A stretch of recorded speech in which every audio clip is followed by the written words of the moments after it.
Vamos lá, então? Fala, pessoal. Meu nome é Lucas Paiva. Eu sou pastor da Palavra Viva Church. Estou aqui com a... Thaís, esposa do Lucas Paiva Ramos.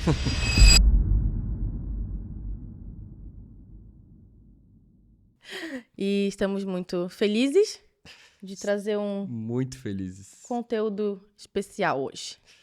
Gente, o propósito desse canal aqui no YouTube é que os casais, né? A gente viu, na verdade, que tem muita falta, na verdade, né, Thaís, de conteúdo cristão para casais. E como a gente já está casado há 13 anos, nós começamos um relacionamento dentro da igreja, começamos a namorar dentro da igreja, mas nem tanto também, porque eu estava meio desviado, mas isso daqui é um assunto que a gente vai trazer no Num meio outro do momento. vídeo. É muito extenso.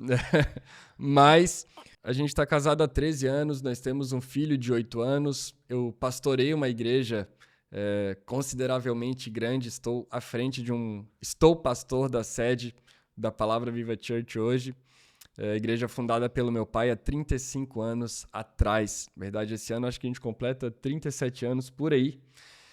E é um grande desafio. Na verdade, todas as fases que a gente passou foi um grande desafio, não é verdade? Sim, desde o começo. E eu acho que a gente precisa começar do começo, né? Hoje nós vamos falar sobre a fase de como a gente se conheceu e um pouquinho do namoro. Como que a gente se conheceu? A gente se conheceu na igreja. Na verdade, eu te conheci antes de tu me conhecer. É verdade. Eu cheguei na igreja adolescente, acho que com 14 anos, por aí. O Lucas nasceu Conta na... como que tu chegou, acho que é legal contar como é que tu chegou legal, na igreja. verdade. Meus pais são separados, né? Eu cresci um pouco na casa de um pouco na casa de outro.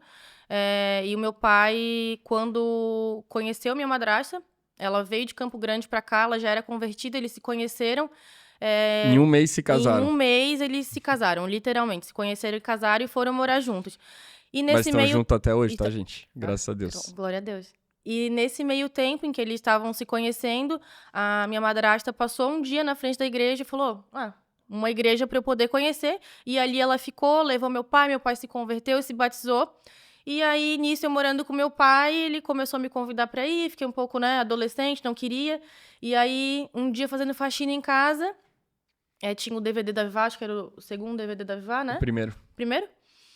E aí tava ouvindo uma música da Fernandinha cantar e eu, nossa, como essa moça canta bem e tal. Só um pouquinho. Uma intervenção aqui. Fernandinha é a Fernanda Madaloni, que 7 anos depois gravou uma música chamada Maranata, Hora Vem, Senhor Jesus, que a gente vai deixar aqui no card do canal pra você curtir.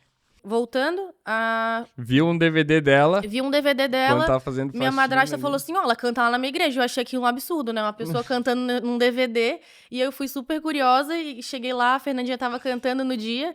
E a partir dali, nunca mais saí, me converti. E comecei a frequentar a igreja e tal. Fui num retiro de carnaval. Não, calma.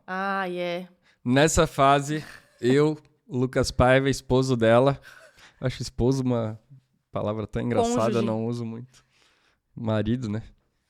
Esposo, acho que eu envelheço uns 50 anos, né? Amor, mas não... Não tem nem cabelo branco pra novo falar. não tá mais Esposo, também, né? Esposa, minha esposa. Mas, enfim. Nessa fase, eu tava um tanto quanto desviado dos caminhos do Senhor. Um pouco rebelde. Mas eu sempre tive muita dificuldade, né? Eu vou te explicar o porquê que eu tinha dificuldade de estar na igreja. Meu pai, ele vem do Rio Grande do Sul, com 18 anos de idade. Meu pai ficava 3, 4 dias sem ter o que comer. Uma fase bem difícil, assim, da vida dele. Casa com a minha mãe, inicia a igreja. Meu pai trabalhava de cabeleireiro e ganhava bastante dinheiro. Tava já no auge, assim, da profissão dele, com 28, 29 anos. Quando ele larga tudo para focar na igreja e ser integral na igreja. Só que o que ele ganhava em uma semana, ele passa a ganhar num mês. Então, nossa família começa a passar por muita dificuldade. A igreja, ela começa... imagina uma igreja independente há 35 anos atrás em Florianópolis, onde todo mundo tinha uma condição financeira muito grande e meu pai era um Zé Ninguém tentando começar uma igreja com 7 pessoas. Então, a gente passou muita dificuldade. Meu pai foi muito humilhado na cidade pelas pessoas na época, porque era pobre, porque não tinha condições, porque falava o português todo errado e sempre tentando fazer acontecer. Eu vi muitas marcas de pessoas ingratas na vida do meu pai sempre ajudando pessoas. Ele saía de táxi, ele pagava táxi, usava o dinheiro da nossa casa para buscar pessoas para ir para o culto. Então, aquilo ali foi me gerando uma revolta muito grande, porque, pô, eu não tenho meu pai presente muitas vezes. Ele sempre está com pessoas. E assim que as pessoas são gratas a ele, muitas vezes traindo, muitas vezes... Uma vez sumiu um videocassete da nossa igreja. Ter um videocassete naquela época, mas é sério, ter um videocassete naquela época era tipo... Não era pra qualquer Não, um, era né? tipo tu ter o MacBook da última geração, meu amigo. Então a igreja ganha um videocassete, some e a mulher acusa o meu pai de ter roubado o videocassete. Então esse tipo de coisa foi o que me machucou muito. O que fez com que eu chegasse na minha adolescência e tivesse pavor de estar na igreja. Então aquela fase ali eu estava extremamente revoltado, eu estava no auge da revolta e a gente vai para uma viagem com o Ministério Avivar da Fernandinha Madaloni. Só uma observação, né? Foi nesse cenário que a gente se conheceu. Eu nova convertida e ele com repulsa De igreja. de igreja. Exatamente. Então, quando eu vou para essa viagem, um amigo, ele me mostra uma foto no Orkut, me mostra o Orkut da Thaís, na verdade. E, cara, quando eu vi a foto da Thaís ali, eu olhei na minha cabeça, né? Eu pensei assim, essa daí é minha, certeza. E por isso eu voltei pra igreja. Aí... Fazia 2 anos que eu não pisava na Palavra Viva. 2 anos que eu nem queria saber de igreja. Mas chegou em algum culto e me ver, né? Ou não? Foi Não. só me encontrar no retiro? Não, eu voltei pra igreja pra te ver pessoalmente. Sim, mas aí não me viu na igreja, só foi me ver no retiro. Não, Ah, te me vi viu? na igreja. Ah. Vi, tava com um saltinho, coisa e tal. Arrumadinha? Eu tinha 17, ela tinha 15. 2009. 2009. E aí foi muito ali no final de Aí de te ano. vi se inscrevendo no retiro, fui lá. Cara, eu nem ia pro retiro. Eu ia pro Bloco do Sujo aqui em Floripa. Eu tava tudo certo com meus amigos. Até hoje eles estão me esperando lá porque eu também nem falei nada pra eles. Mas eu também me inscrevi no retiro e fui. Foi até uma surpresa pra quem tava lá.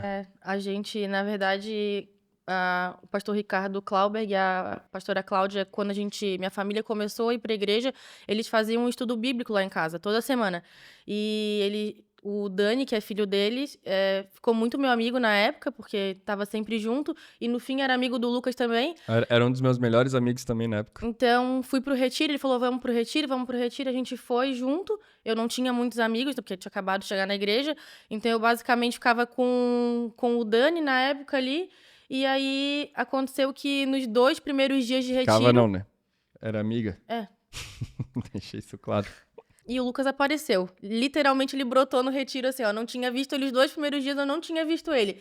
Foi o menino sair do retiro que eu vi ele sentadinho numa cadeira de plástico, onde tinha o culto, de bonezinho pra trás, moletom. Braço cruzado, revoltado. Não era querendo muito... estar ali. Não querendo estar ali. Mas é importante salientar uma coisa. A música que a Thaís viu nesse dia que ela decidiu ir pra igreja é a mesma música. Sabia disso, Lala? Mesma música, cada manhã. A música que ela ouviu lá foi a música que eu ouvi no Rio Grande do Sul. E, cara, Deus falou comigo, assim, porque eu tava acompanhando a Viva Fernandinha cantando a mesma música. Aquela música ali, cara, entrou no meu coração, assim, como se fosse, cara, como uma verdade, sabe? E aquilo ali eu sei que também foi o impacto que eu precisava para começar a caminhar com Cristo de verdade, né? E é a mesma música que ela ouviu no DVD. Legal. Exatamente. E a partir dali do retiro, a gente ficou amigo, enfim. Ficou basicamente 1 ano ali conversando, se conhecendo. A gente falava todo dia pelo MSN, Skype, por vídeo. E ali a gente foi desenvolvendo um Primeiro relacionamento. Uma amizade, na verdade. A gente sempre foi muito... O Lucas fala isso e é uma grande verdade. Eu não cresci na igreja, eu me converti com 14 anos, mas quando eu me converti de verdade, assim. Então, durante todo esse processo de 1 ano ali em que a gente não tinha um relacionamento, a gente nunca chegou nem a pegar na mão um do outro, assim, foi tudo muito... a gente tinha muita convicção, assim. Por ti, né? Porque por mim... Eu tinha muita convicção, assim, daquilo que Deus tinha me chamado, né? É que pra Thaís foi, tipo, pra ti foi uma mudança, assim, tipo, impactante. Pra mim foi uma mudança radical. mais processual. Eu comecei a entender as coisas, comecei a me abrir mais também pra receber o evangelho, né? Pra ser transformado pelo evangelho. Mas eu sou um cara que quando eu tô convicto do que eu acredito, ninguém tira isso de mim. E depois que eu fui transformado de verdade, meu amigo, aí a nossa vida E isso é o que a gente... caminhou de verdade, né? E o que a gente conversa com muitos casais, assim, né, de jovens, às vezes, que vêm procurar, a gente queria começar a namorar, querem um acompanhamento, né? A gente sempre fala que foi esse 1 ano antes de namorar, em que a gente estava se conhecendo, foram os melhores meses, assim, que a gente teve junto, que a gente se conheceu, em que tudo eu prefiro hoje, mas tá tudo certo. Que tudo era novidade. Então, ali a gente criou um relacionamento, a gente começou a fazer planos. Eu lembro da gente... Nem namorado era ainda. A gente falava que um dia a gente ia namorar, que a gente ia ter uma casa, a gente ia ter um filho e o nome dele ia ser Pedro Lucas. A gente ia ter um cachorro, que o nome dele ia ser Jorginho. Jorge. E ele tá ali, ó. Tá lá. Tá lá no meio da almofada, lá, ó. Ele tá velho, Ó, gente. Eu acho que ele não tá mais... Será que pega ele? Pega. Quando deu a idade que a gente tinha ali com os nossos pastores que acompanhavam a gente, que deu o tempo da gente namorar, que a gente... Deita. Quando logo a gente começou a namorar e a gente começou a namorar, a gente teve... Quer ver, a gente brinca tem que a foto aqui, ó. a gente andava de ônibus, esse amigo tava junto com a gente tava... Sempre com alguém, na verdade, né? Meu Deus do céu. Nessa época a gente... Foi nosso noivado essa foto, não foi? Não, 2010. Eu lembro. 1 ano. Aqui a gente tinha posso começado comentar, a namorar. Eu sei onde é que evento foi esse. Tu sabe que evento foi esse? Não posso falar agora. Ó. Dá pra ver, Dá Laís? pra ver? Dá. Não, isso aí estava namorando já, 2010? 2010. Isso aí estava namorando já. Ah, pode crer, tô ligado. Nessa época eu fazia cursinho de noite. Eu ia pro cursinho, volta e meia, o Lucas não ficava com receio de me deixar voltar de noite. Aí eu ia, me buscava no cursinho, me levava em casa. Acabado de tirar a carteira. É. Todo dia, toda oportunidade que a gente tinha pra ficar junto, a gente ficava. No começo o Lucas não dirigia, quem levava a gente pros lugares era o Tago. Meu irmão. A gente ia atrás do carro, o Tago dirigindo. Tanto que esse foi o nosso primeiro beijo, na verdade, né? Foi, porque Quando foi liberado pra namorar, o Tago foi deixar a gente em casa. Me deixar em casa. Deixar ela, né, na verdade. Dava pra ver só o Tago ali no retrovisor, assim, ó. Foi um beijinho bem rapidinho e depois foi embora. Ai. Mas é muito louco, cara. Tipo, toda essa fase, assim, que viveu, sabe? Hoje, tipo... Não. Casado, 13 de casado, né? Junto 2010, a gente tá desde 9. 2009, cara. 2009? Faz as contas 15, aí. 16 anos. É uma vida. Acho que é mais tempo eu passei mais... pra mim é mais tempo junto do que sozinha. E esse foi o nosso começo, Começo né? de relacionamento, né? A gente namorou ali o quê? 3 anos? 3 anos até a gente casar. Nesse... Mas, tipo assim, quando vocês estavam namorando, vocês já conversavam muito sobre o que vocês achavam, o que vocês queriam? Então, tem 2 fases do nosso relacionamento, nosso namoro, na verdade, né? A fase que eu não era convertido e a fase que eu me converti de verdade, assim, onde eu tive uma experiência com Deus que dali eu comecei a progredir. Vou até pegar um negócio ali, quer ver? O que você vai pegar? Ah, é verdade. Porque a gente tinha outras alianças antes. Quando a gente começou, eu mandei polir essa daqui. E eu amava aquelas Vê se alianças. aparece aí, ó. Mandei polir essa aqui, na verdade, essa semana. Calma aí. Ó. Pra ver? Essa é o primeiro relacionamento? Não, essa aqui... A outra a gente jogou fora. Quando a gente terminou. É que nesse meio, em 3 anos de namoro, 2 anos a gente namorou... 2011 eu entrei na faculdade, de publicidade e propaganda. Aí desandou, galera. Daí tive uma fase meio ruim na minha vida, assim. Uma fase De festa, obscura. de É. etc. E daí... Mas lembrando que eu continuava firme na igreja. E eu mais ou menos. Só que durou também pouco tempo, assim, só que a gente terminou. Aí ela jogou a aliança fora, eu joguei minha aliança fora, pensei, agora eu vou viver minha vida e azar. Mas porque nesse tempo que a gente namorou, em 2 anos aí basicamente, a gente namorou muito cedo, né? 16, 17 anos. Acho que o que destruiu, na verdade, a nossa fase do namoro ali foi um legalismo, uma religiosidade que, na verdade, não podia nada, não podia fazer nada. Pô, tava com 19 anos e era um peso religioso em cima da gente, assim, que, meu Deus, se nos vissem sozinhos no shopping, era pecado, que se não sei o quê.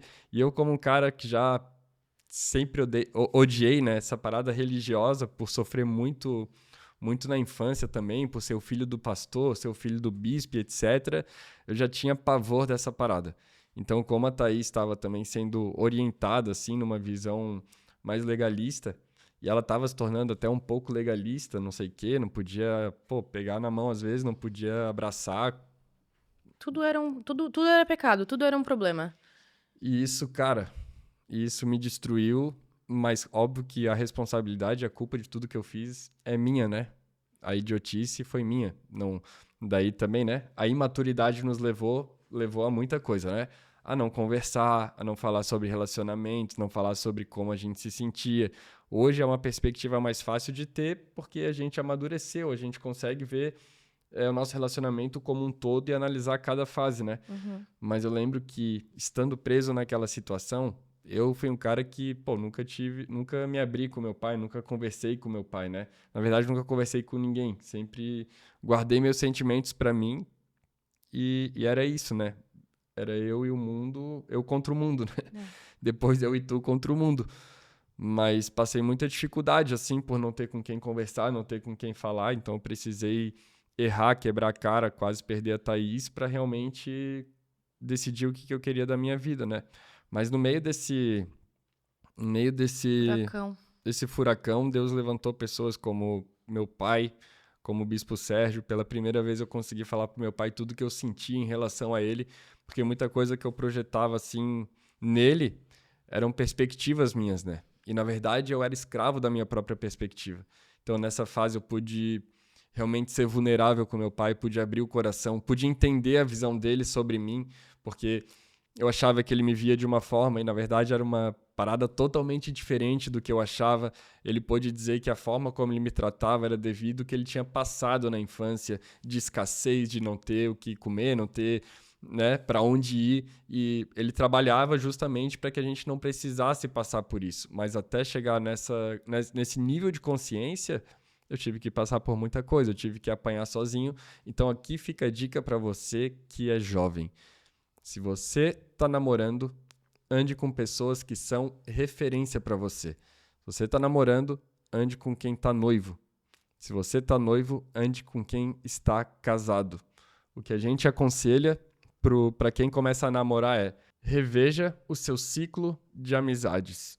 Hoje, a minha opinião é que não tem como você estar namorando e sair com um grupo de solteiros. Isso daqui só vai atrasar o seu relacionamento, porque inevitavelmente vai se comparar, vai ter assuntos que você não vai poder conversar, dúvidas que você não vai poder tirar com as pessoas que estão ali, porque ninguém está vivendo a fase que você está vivendo. É verdade. Né? Quando a gente casou, logo depois a gente conheceu uns amigos que são muito especiais hoje, que são dos nossos melhores amigos, o Gessé e a Ana. E a Ana estava grávida do Davi, e eu lembro que a gente era casado, assim, recente, né? E a gente estava sempre com eles, assim, então a gente acompanhou toda aquela fase do Davi pequenininho, bebê, e aquilo ali sempre instigou na gente, né? Da gente desejar, ansiar por isso, né? De construir a nossa família, de ter os nossos filhos. E a gente sempre fez isso, na verdade, né? A gente sempre estava namorando, a gente estava sempre ali com quem poderia nos ajudar, caminhar junto com a gente, que já era casado. E isso agregou muito pro nosso relacionamento, né? E logo depois que aconteceu isso, que o Lucas entrou na faculdade, que teve, né, esse momento difícil que a gente terminou, eu lembro até hoje que foi nesse momento meu sogro, na época que aconteceu tudo isso, eu me senti muito amada, assim, como filha. Meu pai ficou totalmente do lado da Thaís. Ele falou, lembro até hoje, ele falou assim, minha filha, termina com ele. Eu te dou total apoio. E aí, logo depois, o Lucas passou por um processo que ele precisaria passar sozinho, que eu jamais poderia interferir ou ajudar, porque era uma decisão que ele tinha que tomar sozinho, né? Uma decisão de decidir por Cristo, né? Por decidir ter essa vida, era só ele, né? Eu já tinha essa convicção. Então, aqui também é um ponto, né, que nós mulheres muitas vezes a gente quer interferir em experiências que os nossos maridos ou namorados, enfim, com quem a gente se relaciona, a gente quer interferir, mas são experiências que eles precisam ter sozinho, porque nada do que a gente fale vai mudar, né? São coisas que só o Espírito Santo realmente vai fazer e mudar no coração deles, né? E logo passando essa fase, o Lucas me chamou. E foi exatamente assim, ele veio com essa caixinha aqui, com essa caixinha de aliança nova. Nunca me esqueço, acho que me pegou no cursinho, né? A gente tava numa praça lá no centro. Ele falou assim, ó, eu decidi o que eu quero pra minha vida, aqui tá uma aliança nova, e a partir de agora, se a gente voltar, não vai ser um namoro por namorar, eu quero casar. Botei data. Botar uma data, daqui 1 ano a gente vai casar, e eu vi verdade naquilo que ele tava falando pra mim, e 1 ano depois a gente tava casado. Mas, a priori, né, quando eu fui falar pro meu pai também, a minha decisão, que eu queria voltar, coisa e tal, eu tinha 21, ela tinha 19, e eu falei pro meu pai. Tinha 18, né? Aí, eu tinha 20, ela tinha 18, na verdade. Eu falei pro meu pai, cara, eu vou casar. Tipo, é a vida que eu quero. Tipo, eu já sou um cara que eu sei que eu quero. E também tem toda a parte do que eu tinha vivido, né? Das experiências que eu tinha vivido. E eu falei, não é que é a única saída, né? Mas, tipo assim, eu tenho certeza do que eu quero. Eu falei pra ele, eu vou casar e vai dar certo. Só que na época eu ganhava o quê? Nada. E a Thaís estudando. Aí... eu comecei a trabalhar, voltei a trabalhar, voltei a fazer as coisas. Aí eu comecei a trabalhar também. Thaís começou a trabalhar, eu ganhava 2.000, ela ganhava 1.000. E assim a gente começou a nossa vida. A gente casou. Com 3.000 reais, pagando aluguel. Sempre com ajuda, né? Ajuda da mãe, do pai, da família. Eu lembro no final da semana, assim, a minha sogra vinha com... A gente ganhou muita coisa no casamento ganhamos também. tudo foi do muito nosso... amado, assim, tipo, pelas pessoas no nosso casamento. Eu lembro que, a gente ganhou uma viagem para Cancún. Eu tinha um cartão com limite de crédito de R$400, que nem passava, tipo, internacional. E a gente ganhou uma viagem para Cancún. Lembro que o René e a Pri também, que foram nossos padrinhos, eles deram um presente muito, muito generoso, assim, pra gente também. E aquilo ali foi que, na verdade, nos sustentou lá em Cancún, porque a gente não tinha dinheiro para nada, né? Minha tia Janice também, que deu tia Janice e o Renato deram uma viagem pra Cancún. Tudo, assim, tudo. Desde, assim, a geladeira, a cama, tudo que a gente ganhou. Os 18 grill que a gente ganhou. A gente ganhou. A gente ganhou 18 grill, só que liquidificador também? Tudo sem nota, tá ligado? Não, porque que aconteceu? A gente ganhou tudo, o pessoal levou, né, o presente pro casamento. E aí, minha sogra e minha mãe, querendo ajudar, a gente foi viajar e elas foram pro nosso apartamento pra montar, arrumar, né? Deixar pra quando a gente chegasse, arrumar pra quando chegar. Só que elas abriram todos os presentes, tiraram tudo da caixa e jogaram fora. Então, tipo assim, a gente chegou, tinha um monte de grill, a gente teve que dar um monte de grill, porque não podia trocar. Tipo, tu não podia nem dar de não tinha caixa. Presente no próximo casamento, tá ligado? Tipo, porque não tinha caixa. Mas é isso aí. Mas a gente ganhou um monte de grill, o liquidificador também a gente ganhou extra, assim, tudo, assim. Eu lembro que nessa época a gente era líder de adolescente e todos os adolescentes que a gente cuidava, eles foram no nosso casamento. Então teve uma mesa só pra eles, assim. E aí quando a gente chegou em casa, assim, da lua de mel, eu fui no banheiro e a minha mãe e minha sogra tinham botado, assim, as toalhas, assim, e aí tinha uma toalha gravada, assim, com o nosso nome que uma adolescente tinha dado pra É gente, assim. verdade. São lembranças Aham. muito especiais. Acho que é isso. Depois a gente começou a desenvolver o nosso, nosso relacionamento, na verdade, casado. A gente passou por muitas fases. Com 26 anos, e a Thaís com 22, 23, ela ficou 23. grávida do Pedro Lucas, nosso filho hoje, que tem 8 anos, que é nosso amigão também, nosso presente de Deus. E a gente é muito parceiro, por a gente ser novo também, a gente curte muito com ele. É. A gente procura ser bem ativo na criação, tanto de presença quanto de estrutura. Então, a gente vê que Deus foi bom nesse caminho, né? E uma mensagem que a gente pode deixar também é que a gente vê hoje muitas pessoas esperando ter estrutura para casar, sendo que a gente vive pela fé, gente.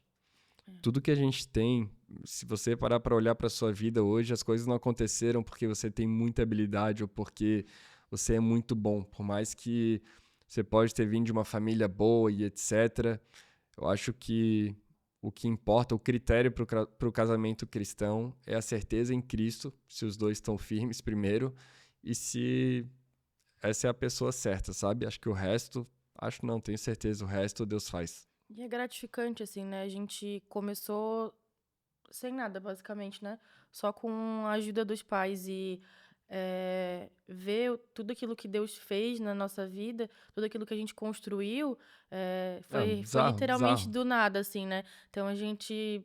São 13, quase 14 anos de Sim. casados, em que a gente viu literalmente a mão de Deus em todos os anos da gente como casados, assim, né? Nunca nos faltou nada, nunca. Sempre Deus, ele proveu E sempre nos tudo. deu a oportunidade de viver mais do que a gente merecia também, Muito né? mais, Da gente muito conhecer mais, hoje o mundo inteiro, muito da gente mais, poder ter viajado para bastante muito lugar. mais. Com certeza, tudo que a gente Sempre favor vive, de Deus, sempre graça, sempre Deus abrindo as portas de uma forma que a gente não merecia e nem imaginava, né? não fora da nossa capacidade ou daquilo que a gente imaginava que a gente poderia construir, é tudo muito além, né? A gente tinha um caderninho, acho que até ali, né?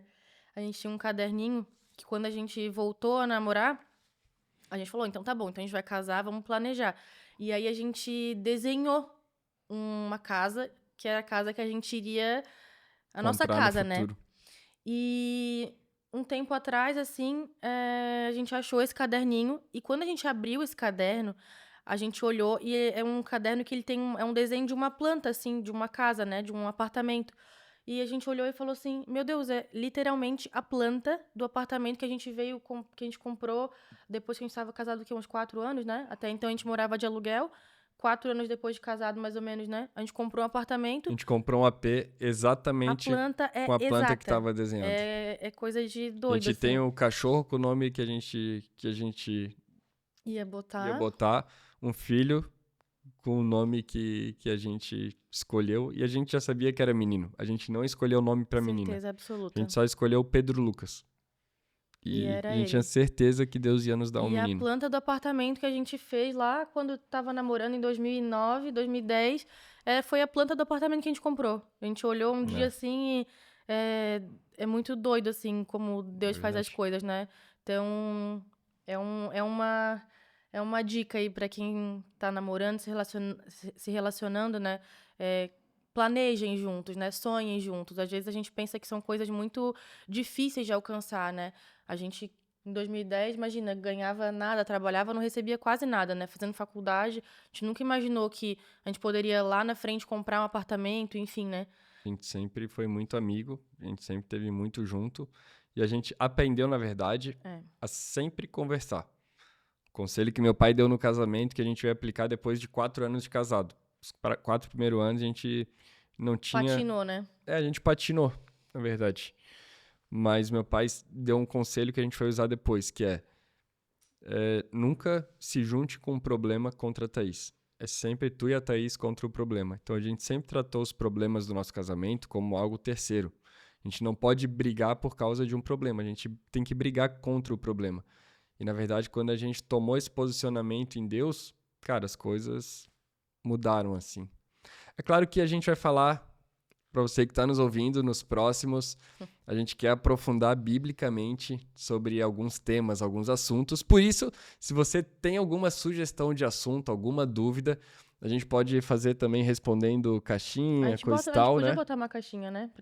De dúvidas. E numa próxima a gente E responder. siga a gente no Instagram também. Todos os links estão aqui abaixo na descrição, mas também nos siga no Instagram, né? Mas- @LucasPaivae.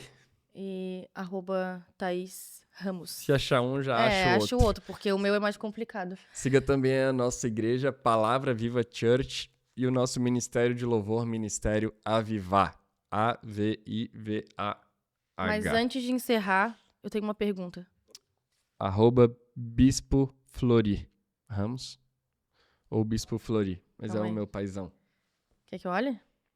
Não, acho que tá assim. A pergunta. Hum. Se a gente tivesse conhecido hoje, você se apaixonaria por mim de novo?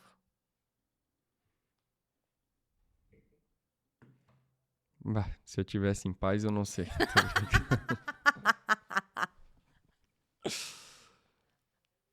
Mas eu sou apaixonado todos os dias. Não, mas a pergunta não foi essa. Ele fugiu. Acho que sim. Tu é exatamente o perfil de mulher e mulher de Deus que eu procuro.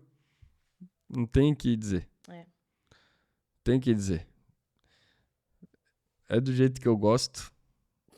É verdade? Visualmente. Agora a gente não... Agora Temperamentamente. o temperamento tem que ser, porque os temperamentos são bem diferentes. E, cara, eu vou te falar a verdade. Eu vejo muita gente, tipo, fake na internet, muita gente fingindo cristianismo, e o que eu vejo em ti realmente é uma mulher de Deus que existem poucas de verdade, assim, no mundo, sei lá. Né? A gente casou. Tipo, tu é minha primeira namorada, eu sou teu primeiro namorado, a gente casou cedo, tinha certeza do que a gente queria. Tá até hoje junto, tem uma relação super saudável. Tu também, meu Deus do céu, me entende nas minhas falhas, no meu TDAH também.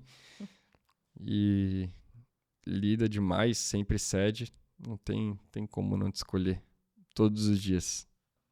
Acho que é isso. É isso, gente. Até uma declaração eu ganhei. De imposto de renda. Que nem isso tinha.